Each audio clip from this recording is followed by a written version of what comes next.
Hello there. Well, this one's going to be a little bit different. Everyone is used to having Tim lead and host the conversations, but the next 15 to 20 minutes is going to be me. Hi, everyone. I'm Chris Piedmonte. I'm the managing director of Neoterra Capital and one of the judges here at the Medical Innovation Olympics.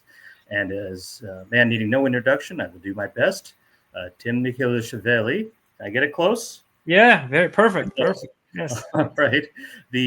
Our host and creator of the Medical Innovation Olympics is also the co-founder and CEO of Amedea Pharma, a company working to bring the precision, the motivation, the elevation of work within the medical affairs and other areas within the medical industry by bringing the concepts of competitive sports to the workplace and using some of these parallels and some of these algorithms to improve the performance of teams within medical affairs and other areas within the medical industry. So, Tim, why don't you start with an introduction about Amedea Pharma and ANCORA, these systems you've developed, and the analogy to competitive sports. Sure, absolutely, Chris. So I'm actually welcoming this new role as our roles are reversed now.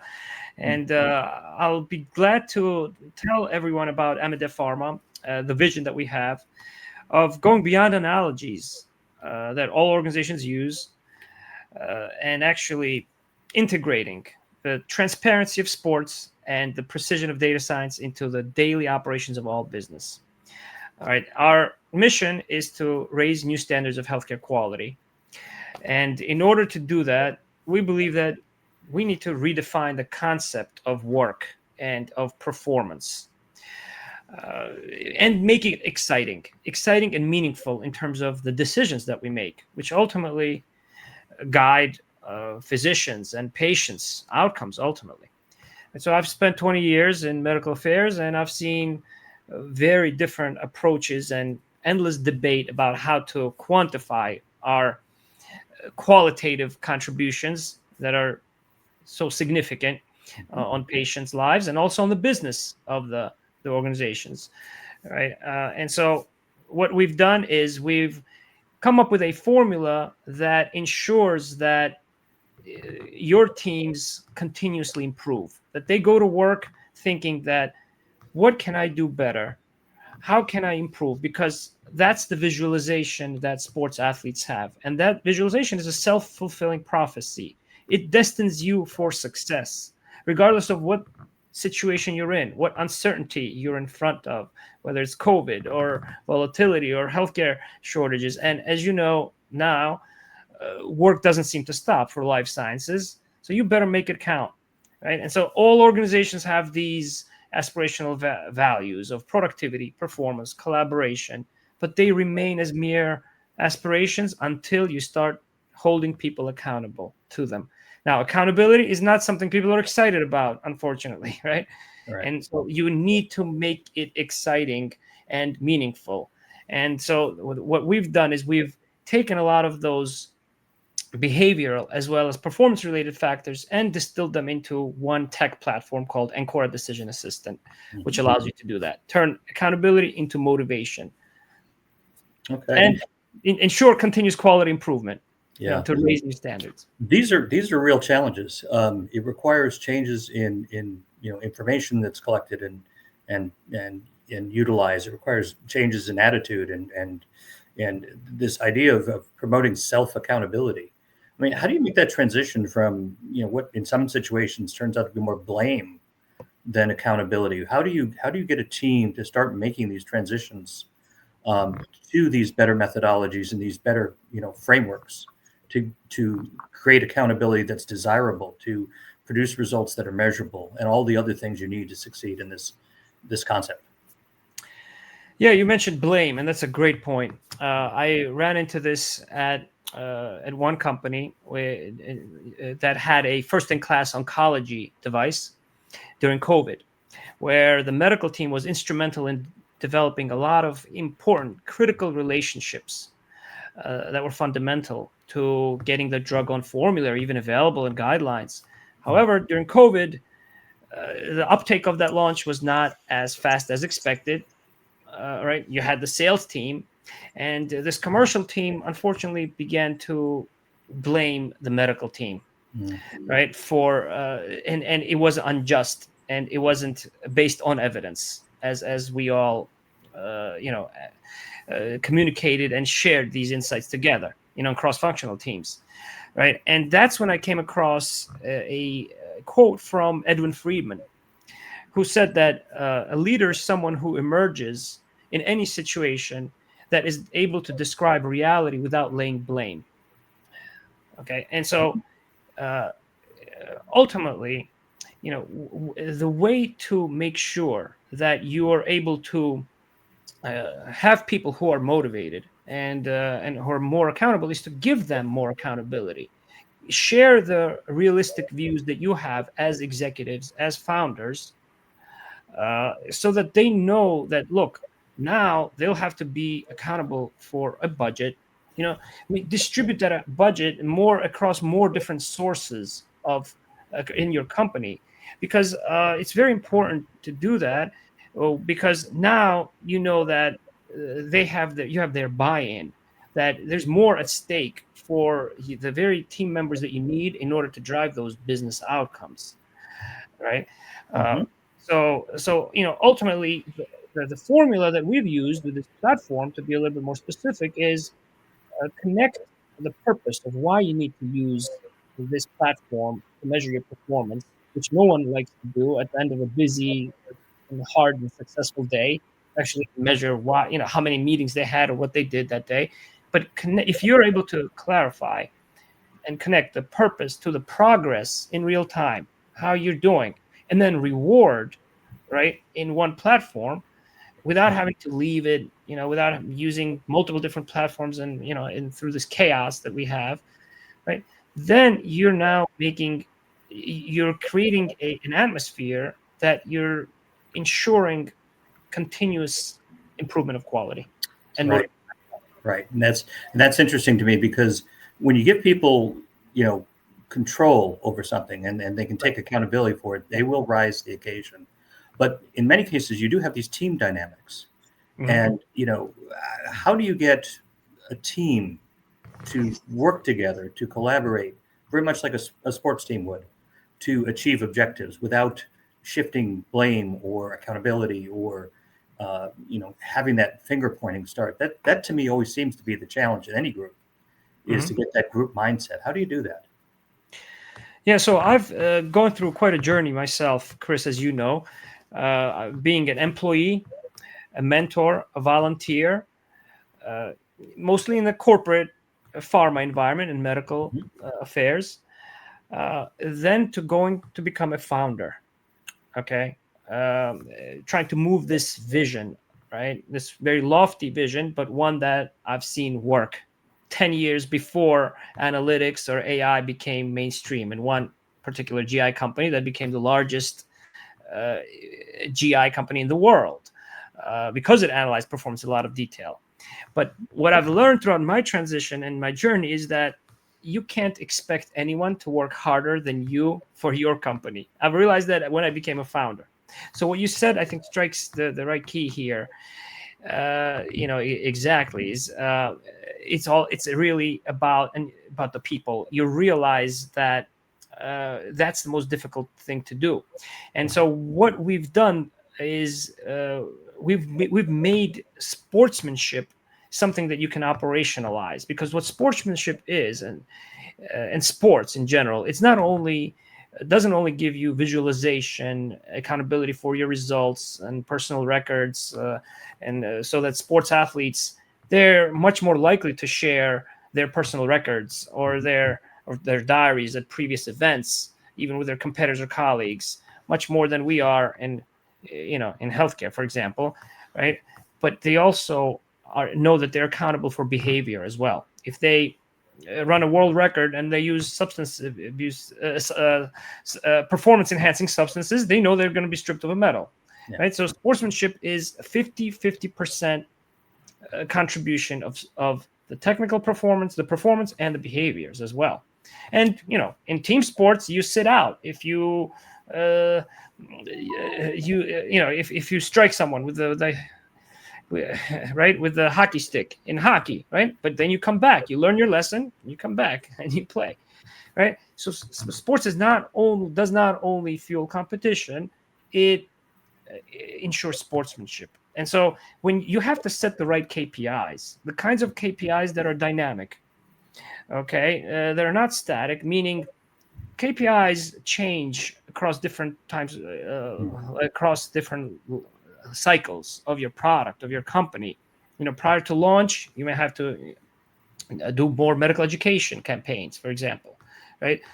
And also, when you have two different functions that share the same set of customers, like sales and medical, for example, however, only one gets the recognition than the other, right? You're not going to be surprised when they withhold information from each other, or when you have misaligned KPIs. Yeah. Okay, so it's really about understanding that it's not what you shouldn't be spending months and months on designing one KPI. It should be a work in progress, so that you can iterate more often and make faster decisions earlier. Let's talk about this platform allows it. Yeah, let's talk about this, because there's some interesting things here. There's always those things you can measure that are team related, right? The results that require the entire team to participate to get the result. But then there are things you can design that are around individuals, that there are individual performance metrics as well. And this is a kind of the difference between the team sports and the solo type sports, right? And in team sports, you all work together to create the objective. But in a solo type sport, whether it's shot put, long jump, anything, you are competing against others, but you also compete against yourself. And that ability to motivate yourself and self-improve has the analogy both in business and in sports. What are the indicators that someone has been engaged in such a way that they are highly motivated to improve? Are there things you can track, or things that you see that you could say, all right, this person is motivated, and this one not so much, I need to work over here? Yeah, so you need a strong balance of both individual and team metrics, so that those team members know what they're contributing and what happens if they don't contribute, or what happens to those unseen behaviors, let's say, right, which are just as important. And so ultimately, motivation is the target. That's the target that you want to that you want to create. Right. What you need to do is you need to create different strategies and tools in order to arrive there, into that kind of state that you just described, or that kind of environment, I guess. Right. And so, regardless of whether or not you like sports, okay, if you take a sports approach to it, you're going to meet those goals, okay, in business or anywhere else. All right. And so this is why you need to change habits. If you're able to change habits, your daily habits, and how you look at performance, then you'll change those results, right? Unfortunately, the problem is most of us wait until there's a problem, okay? And whether it's in sports or in our own health or our patients' health, right? We're all excited when our patients reach their goals. And our physicians, our customers in the healthcare industry, for example, tell us that, they receive the product and they're at goal. Or when we receive our own good bill of health from our physician after an annual physical, right? We celebrate, we're excited when we run our first marathon or 10K, right? Or we go to the gym, we feel healthy, right? Or when we receive, let's say, a bonus at the end of the year, if we're talking about finances, right? Or recognitions at the end of the year, it gives you a little bit extra money to spend on that vacation that you wanted to spend. However, it's not until you're injured, right, or you have insufficient funds, that you actually check your balance book every day, or you go to the gym every day, or you check, or you capture the performance every day. So that's what I'm talking about here. Ultimately, Chris, is those people who have the better habits, the stronger habits, that are able to be flexible today in this environment, an environment in which right now, whether or not you like metrics, there's an executive, a CEO right now, as we speak, who's using some form of analytics that may or may not be relevant to your role in order to distinguish the high versus the low performers. Mm-hmm. So what we've done is we've created an alternative, a system that you can own. You can own as leaders and then share that ownership a little bit with others, right? So that they know that they have something in it, that they own that budget. One of the first reasons why I became a medical science liaison to begin with, many years ago, 21 years ago, is because I saw that how passionately they defended their own budgets for medical education programs that they were given. Now, today, that's not done anymore, unfortunately. But what if we distributed that accountability a little differently? So, yeah. So it's about motivation. It's about accountability. It's about the sportsman's-like conduct in teams to elevate each other, not blame each other. There's a lot that goes on here, and now I'm going to throw a complete curveball at you. Sure. Because I happen to be here in Houston at a conference called NextGen, and what's the big conversation about here? Obviously, it's AI in business, and how are we going to adapt AI? How are we going to bring these technologies into our businesses? In many cases, where we are looking at things like AGENTIC AI, where it can take on truly the role of what would normally be done by a person and become part of a team. How do you accommodate the attributes of having a team member who's not a human being, but one of these agentic AIs? How does that play into all of this? Yeah, so this is exactly one of the reasons why I say that we need to redefine our concept of work. We all say that we need new ways of working. We need more transparency, accountability, productivity, right? All of this. Well, we need to now monitor our workflows because of AI and agentic AI now, physicians are using them, healthcare payers are using them in order to negotiate rebates with the pharma industry. And then medical professionals are using them in order to still be relevant and compete against AI agents so that they have a face-to-face type of interaction or this kind of virtual interaction at least, so that they can give them the context of how they should use those drugs, right? So it's the question, I think, is how do you find that narrow scope, and how do you maintain your control where human is not in the loop, but human in control type of construct, in which AI agents are great, but they have a high governance risk. All right, you give them an assignment, they're your intern, right, as you like to say often, right, and they can go to many different sources, right, and their KPI quality may be different. You may ask the same question twice and get different responses, right? So it gives, and then it gives you that next best action.